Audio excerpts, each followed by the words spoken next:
As human being, as انسان، ہمیں ہمیشہ یہ بتایا جاتا ہے کہ ہمارے سامنے دو راستے ہیں، ایک اچھائی کا ہے، ایک برائی کا ہے، ایک صحیح ہے، ایک غلط ہے، اور یہ ایز ہیومن بینگ میرے اپنے پہ ڈیپینڈ کرے گا کہ میں صحیح راستے کا انتخاب کرتی ہوں یا میں برائی کے راستے کی طرف جاتی ہوں۔ لیکن ساتھ ہی ہمیں قرآن پاک میں یہ بھی ہمیں پڑھنے کو ملتا ہے کہ اللہ جسے چاہتا ہے ہدایت دیتا ہے، اور پھر ہم ایز مسلم ہم اس بات پر بھی ہمارا یقین ہے کہ اللہ کے حکم کے بغیر تو پتہ تک بھی نہیں ہل سکتا۔ تو جب اللہ تعالیٰ کے حکم کے بغیر کوئی چیز نہیں ہو سکتی، تو میرا ایز اے ہیومن بینگ اچھائی کی طرف یا برائی کی طرف چلے جانا، کیا وہ اسٹل میرے ہاتھ میں کس حد تک رہ سکتا ہے؟ اس میں بہت سی چیزیں سمجھنے کی ہیں۔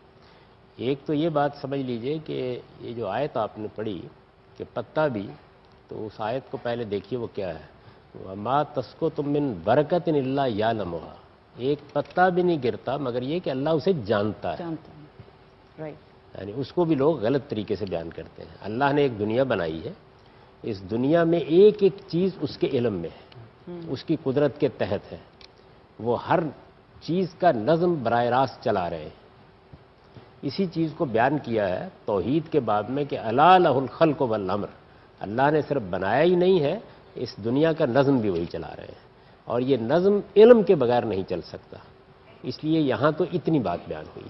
اس کے بعد یہ کہ انہوں نے ایک مخلوق بنائی جس کو ہم انسان کہتے ہیں، اس مخلوق کے ساتھ انہوں نے کیا معاملہ کیا ہے، بہت سے فیصلے خود کر دیے، میرا آپ کا کوئی دخل نہیں ہے، مجھے کہاں پیدا ہونا تھا، آپ کو کہاں پیدا ہونا تھا، آپ کے والدین کون ہوں گے، شکل و صورت کیا ہوگی، آپ کو کیا صلاحیتیں دی جائیں گی، شاعر پیدا کیا ہے، ادیب پیدا کیا ہے، انجینئرنگ کی صلاحیت رکھنے والا آدمی پیدا کیا ہے، بے شمار چیزیں جو اللہ تعالیٰ نے طے کر دی۔ ہمارا ملک طے کر دیا، زمانہ طے کر دیا جہاں ہم پیدا ہوں گے، ہمارے گرد و پیش کا ماحول کیا ہوگا، اس وقت سیاست کیا ہو رہی ہوگی، اس وقت کے معاشی حالات کیا ہوں گے، ان میں سے کوئی چیز بھی ہمارے قابو میں نہیں۔ یعنی ہم پیدا ہوتے ہیں تو یہ تمام چیزیں اللہ تعالیٰ کی طرف سے ہمیں میسر کر دی جاتی ہیں، اس لیے یہ ظاہر ہے ان کے قبضہ قدرت میں ہے۔ اس کے بعد خالق نے خود یہ بتایا ہے کہ تمہارے اندر میں نے کچھ صلاحیتیں رکھی ہیں، ان صلاحیتوں کو رکھنے کا کام تو میں نے کر دیا ہے، لیکن ان کو نشو و نما دینا، ان کو زمانے میں روبہ عمل کرنا، یہ تمہارا کام ہے، اور میں نے تمہیں اس کی بھی طاقت دی ہے، تم یہ کام کرو، اس کے نتائج نکلیں گے، اور وہ نتائج میرے قانون کے مطابق نکلیں گے۔ ایسا ہی معاملہ جو ہے وہ ہمارے اخلاقی احساس کا ہے۔ یہ جو اچھائی اور برائی جس کو آپ نے پوچھا ہے، اس میں بھی یہ بتا دیا گیا ہے کہ تمہیں پورا اختیار دیا گیا ہے، راستے سمجھا دیے گئے ہیں، تمہارے اندر اس کا شعور الہام کر دیا گیا ہے، اب یہ فیصلہ تمہیں کرنا ہے کہ تم سیدھا راستہ اختیار کرتے ہو یا غلط راستہ اختیار کرتے ہو۔ اس کے بعد ایک قانون بیان کیا گیا ہے کہ اللہ کیا کرتا ہے اس معاملے میں، وہ قانون ہے کہ جس کو بہت اچھی طرح سمجھ لینا چاہیے۔ اللہ کی وہ سنت، اللہ کا طریقہ، قرآن مجید اس طرح کے قوانین کو، یعنی جن میں اللہ تعالیٰ اپنے بندوں کے ساتھ یا اپنی مخلوقات کے ساتھ کوئی معاملہ کرتے ہیں، اس کو سنت اللہ کہتا ہے، اللہ کی سنت، اللہ کا طریقہ کیا ہے۔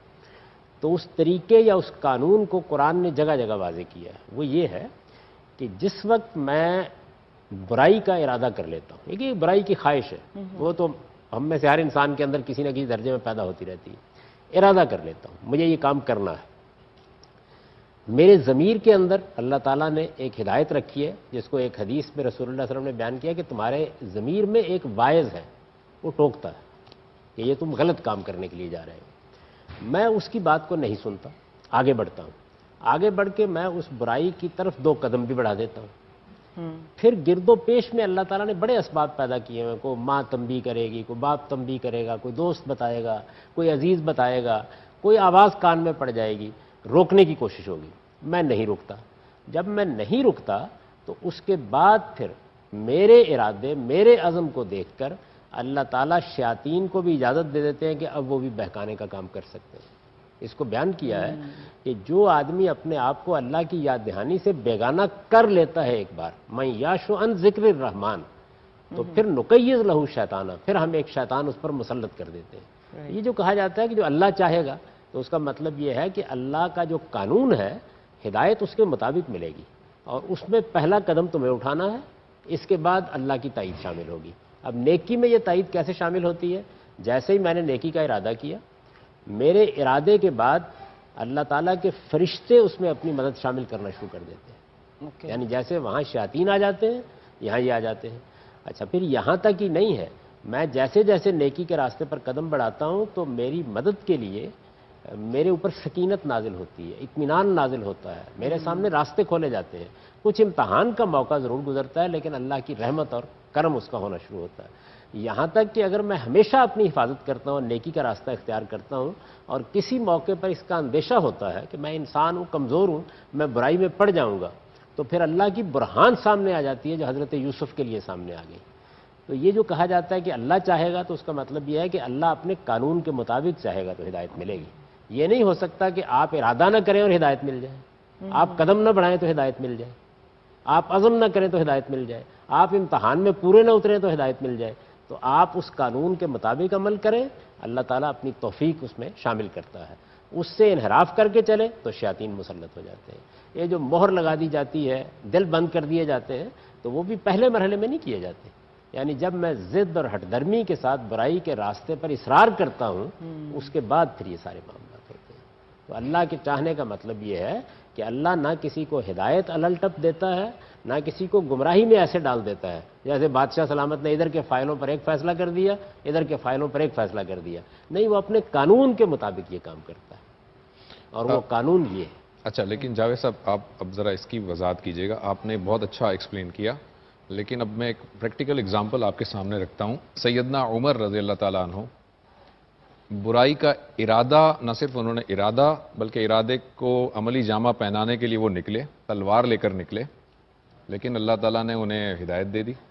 یعنی آپ کی یہ جو ابھی ڈسکشن ہے اس میں تو یہ کہ انہوں نے ارادہ بھی کیا پھر وہ آگے بھی بڑھے, تو شیاطین ان کی طرف نہیں گئے, اللہ تعالیٰ نے تو انہیں ہدایت دے دی. یہ پھر کیسے ہوا؟ نہیں, وہ سارا ہی کام ہوا. دیکھیے بات یہ ہے کہ ایک تعصب کی پٹی تھی جو آنکھ کے اوپر بندھی ہوئی تھی, گرد و پیش کی آوازیں بھی آ رہی تھیں, قومی حمیت کے جذبات بھی گمراہ کرنے کے لیے کافی تھے. ان کے اندر ایک شدید رد عمل اس دعوت کے بارے میں تھا, ان کے قریبی اعزاء بھی متاثر ہو رہے تھے, اور قبائلی معاشرے میں اس کو برداشت کرنا آسان نہیں ہوتا. اس نے ایک خاص طرح کا اشتعال ان کی طبیعت میں پیدا کیا, وہ نکلے وہاں سے. اچھا, یہ جو اشتعال کے عالم میں نکلنا ہوتا ہے یہ کوئی بڑا سوچا سمجھا اقدام نہیں ہوتا, لیکن پھر بھی بہرحال اگر ارادہ کر کے وہ آگے بڑھے تو اللہ تعالیٰ نے اب روکنے کا بندوبست کیا. وہ روکنے کا بندوبست جو ہے وہ ہر ایک آدمی کے لیے ہوتا ہے. یعنی جب میں ارادہ کر کے آگے بڑھتا ہوں تو اللہ تعالیٰ کی طرف سے, میں نے ابھی آپ سے عرض کیا کہ میرے اندر کا واعظ بھی فوری طور پر واز کہنا شروع کر دیتا ہے. والدین, رشتہ دار, اعزاء, اقربا, راستے میں پڑی ہوئی چیزیں. بارہا آپ نے دیکھا ہوگا کئی واقعات ہیں کہ ایک آدمی گھر سے نکلا, اس نے خیال کیا کہ آج رات تو مجھے بڑا ڈاکہ ڈالنا ہے, پورا ارادہ کر لیا, اپنے جتھے کو بھی اطلاع کر لیے, بہت سامان کر لیا. رستے میں خیال ہوا کسی مسجد کے پاس بیٹھ گئے, وہاں کسی کا واز سنا اور لوٹ آئے. تو ہوتا ہے ایسا. یہ ان کے ساتھ بھی بالکل ایسے ہی ہوا ہے. یعنی وہ گھر سے نکلے ہیں, انہوں نے ارادہ کیا ہے, لیکن چونکہ اپنے باطن میں خیر رکھتے تھے, یعنی وہ ضد اور ہٹ درمی موجود نہیں تھی. ایک وقتی نوعیت کے اشتعال کی اور ایک حمیت کی کیفیت ہے جس میں وہ مبتلا ہوئے تھے. تو جیسے ہی انہوں نے اللہ کی کتاب سنی اور اپنی بہن کی استقامت دیکھی غیر معمولی, تو اس کا ان کے اوپر اثر ہوا, اور اس کے بعد ان کے دل کی حالت تبدیل ہو گئی. ہم سب کے ساتھ ایسے ہی ہوتا ہے. آپ ارادہ کر کے جب نکلتے ہیں تو اللہ تعالیٰ کی ساری طاقتیں اگر آپ اندر سے ٹھیک ہیں تو آپ کو درست کرنے کے لیے, برائی سے روکنے کے لیے سرگرم عمل ہو جاتی ہے. تو یہ بات ہی ٹھیک نہیں ہے کہ وہ کوئی ضد اور ہٹ درمی کے عالم میں نکلے تھے. جو فضا اس وقت بنی ہوئی تھی, اور یہ فضا ہمیں ہر روز اس کا تجربہ ہوتا ہے. بے شمار لوگ ہیں کہ گرد و پیش سے ایک بات سن رہے ہوتے ہیں, کوئی نئی دعوت پیدا ہو جائے تو علماء اشتعال انگیز تقریریں کرنا شروع کر دیتے ہیں, دانشور لکھنا شروع کر دیتے ہیں, قوم کی سطح پر مظاہرے ہونا شروع ہو جاتے ہیں, ایک جذبات کی کیفیت پیدا ہوتی ہے. تو اس میں ایک آدمی نکلتا ہے تو عین وقت کے اوپر کوئی صحیح بات اس کی سمجھ میں آ جاتی ہے. بالکل ایسا ہی ہوا ان کے ساتھ. تو اللہ تعالیٰ ہدایت دیتے ہی اس طرح ہے کہ آپ بات سننے کے لیے تیار تو ہو جائے نا. وہ سننے کے لیے جیسے ہی تیار ہوئے بات واضح ہو گئی ان کے اوپر. سوال قدر کے بارے میں, اباؤٹ ڈیسٹینی, فری ول, کہ اگر اللہ سبحانہ و تعالیٰ نے میرے تقدیر میں لکھا کہ میں شراب پیوں گا اور میں شراب پیتا ہوں تو کون ذمہ دار؟ اللہ. نعوذ باللہ. یہ سوال بہت کامن ہے, لیکن اکثر مسلمان گھبراتے پوچھنے کے لیے, کیا کوئی فتویٰ نہ دے دے مجھے, میں کافر ہوں. اللہ سبحانہ و تعالیٰ قرآن مجید میں انسانوں کو انکریج کرتے سوال جواب کے لیے. اس لیے قرآن مجید میں آپ پڑھیں گے 323 ٹائمز, 323 بار کہا گیا ہے کل,